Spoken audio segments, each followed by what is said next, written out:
Assalamualaikum warahmatullahi wabarakatuh. Perkenalkan, nama saya Rehana Sagita. Saya dari Fakultas Ekonomi dan Bisnis, Prodi Manajemen. Di sini saya akan mempresentasikan tugas dari ujian akhir semester dari mata kuliah Pengantar Manajemen dengan dosen pengampu Bapak Joni Tesmanto, SSOS, MM.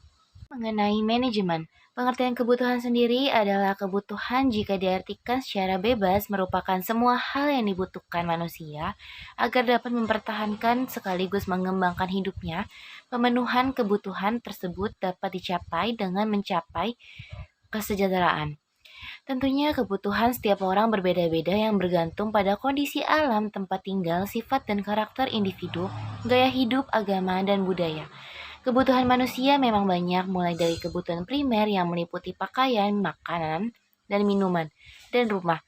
Sekarang kebutuhan primer bertambah pendidikan dan layanan kesehatan. Selain itu, kebutuhan sekunder dan tersier seperti kendaraan bermotor, layanan komunikasi, gadget, dan lain-lain. Bahkan tidak hanya kebutuhan yang bersifat konkret, manusia juga membutuhkan eksistensi diri, motivasi, dan dihargai. Macam-macam teori kebutuhan menurut para ahli. Yang pertama itu ada teori kebutuhan Maslow. Di antara teori kebutuhan yang ada, teori kebutuhan Maslow merupakan salah satu teori yang paling populer. Maslow menyatakan pemenuhan kebutuhan dapat dicapai dengan dua cara. Yang pertama, motivasi.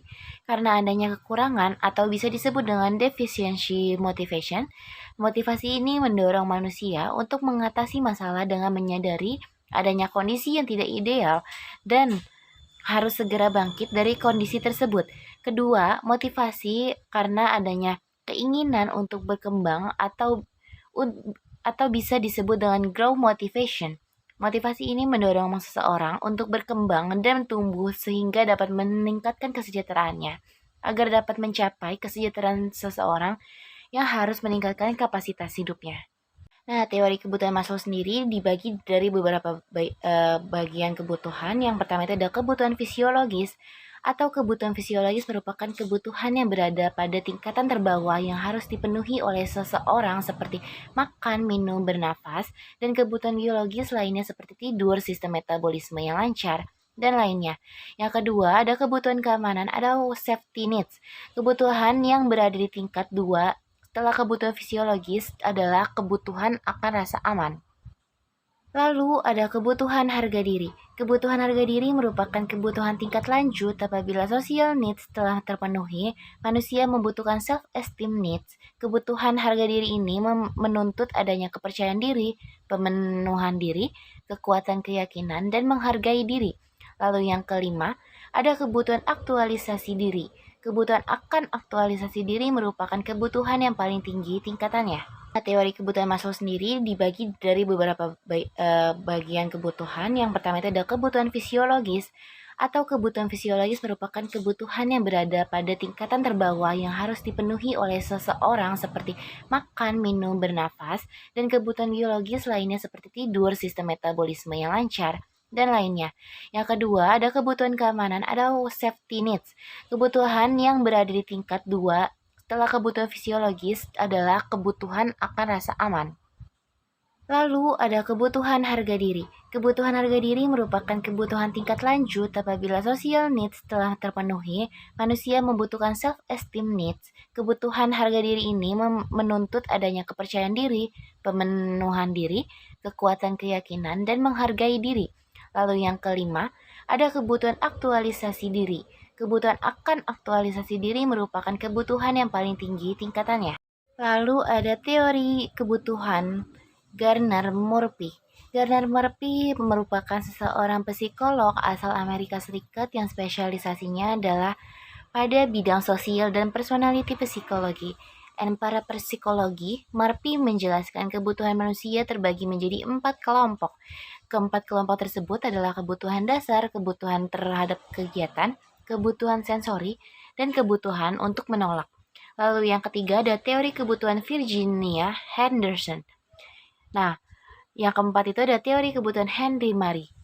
Teori kebutuhan ini Henry Murray yang merupakan seorang psikolog asal Amerika Serikat. Murray diketahui mengajar di Harvard University selama lebih dari 30 tahun. Ia terkenal dengan teori kepribadian psikolog. Nah, menurut Mari sendiri, kebutuhan manusia terbagi menjadi 3 kelompok besar, yaitu kebutuhan yang termotivasi untuk meraih kekuasaan, kekayaan, prestasi, pengetahuan, prestise, dan sejenisnya. Yang kedua itu ada kebutuhan yang termotivasi oleh cinta, kekaguman, simpati, ketergantungan, dan kasih sayang. Lalu yang ketiga ada kebutuhan yang termotivasi oleh keinginan untuk merdeka, rangsangan, perubahan, dan permainan.